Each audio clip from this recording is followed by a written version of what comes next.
দল কিংবা প্রতিষ্ঠানের পক্ষ থেকে জাতির সাথে যদি এই ধরনের তামসা এবং প্রতারণা করা হয়, তাহলে ভবিষ্যতে মানুষ রাজনীতিবিদদেরকে আর সম্মান করবে না। যখন মজলুম ছিলাম তখন জালিমদেরকে আমরা চিনেছি। এখন মজলুমরা আবার কেউ জালিম হয়ে যায় কিনা সেইটাই আল্লাহ দেখতে চাচ্ছে। দীর্ঘ 17.5 বছর এই জাতি বড় কষ্টে ছিল। এখন যারা সরকারি দলে তারাও কষ্টে ছিলেন।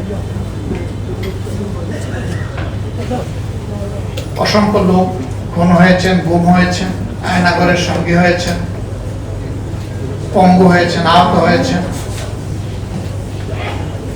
জেলের অধিবাসী হয়েছেন, দেশ ছেড়ে বিদেশে কেউ আশ্রয় নিতে বাধ্য হয়েছে।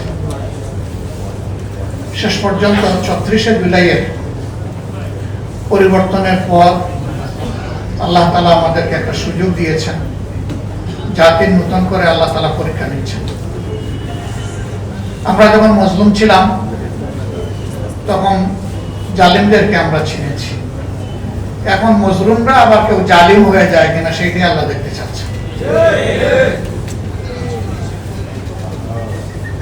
জাতীয় নির্বাচনের আগে অনেক নাটক হয়েছে, আপনারা দেখেছেন, আমি সেদিকে যাচ্ছি না। তারপরে একটা নির্বাচন হয়েছে, একদিনে দুটো নির্বাচন হলো, একই ধরনের অর্ডারের মাধ্যমেই হলো। আমরা বিরোধী দল দুটাকেই গ্রহণ করলাম, শপথ নিলাম। সরকারি দল একটা শপথ নিল, আরেকটা নিল না। দেরিতে এসে তারা ব্যাখ্যা দিলেন যে এই নির্বাচনী বৈতরণী পার হওয়ার জন্য তারা তখন সবকিছু মেনে নিয়েছিলেন, এটা আসলে তারা মনের দিক থেকে মেনে নেন। রাজনৈতিক দল কিংবা প্রতিষ্ঠানের পক্ষ থেকে জাতির সাথে যদি এই ধরনের তামসা এবং প্রতারণা করা হয়, তাহলে ভবিষ্যতে মানুষ রাজনীতিবিদদেরকে আর সম্মান করবে না। যে এদের কথার 2 পয়সার কোনো মূল্য নেই। এরা যখন তাদের সুবিধাজনক জায়গায় পৌঁছে যাবে তখন জনগণের সাথে দেওয়া সমস্ত ওয়াদা ভুলে যাবে। আমরা বিস্মিত হলাম, জাতীয় সংসদের মতো জায়গায় দাঁড়িয়ে প্রতারণার আত্মস্বীকৃত সাক্ষী পাওয়া গেল। লজ্জা। সামান্য হায়া শরম থাকলে এটা হওয়ার কথা ছিল না। ভালো হয়েছে, জাতি চিনে ফেলছে।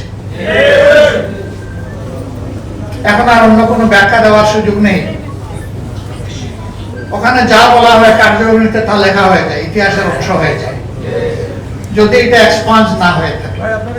যেহেতু এই বক্তব্য এক্সপান্স হয় নাই, কাজেই এই আত্মস্বীকৃতিও রেকর্ড হয়ে থাকলো। তারা এই সংসদে দাঁড়িয়ে বলেছিলেন জুলাই চার্টার একটা অন্তহীন প্রতারণার দলিল। আর এই সংসদেই দাঁড়িয়ে তারা আবার প্রমাণ করলেন তারাই জাতির সাথে অন্তহীন প্রতারণা করেছেন।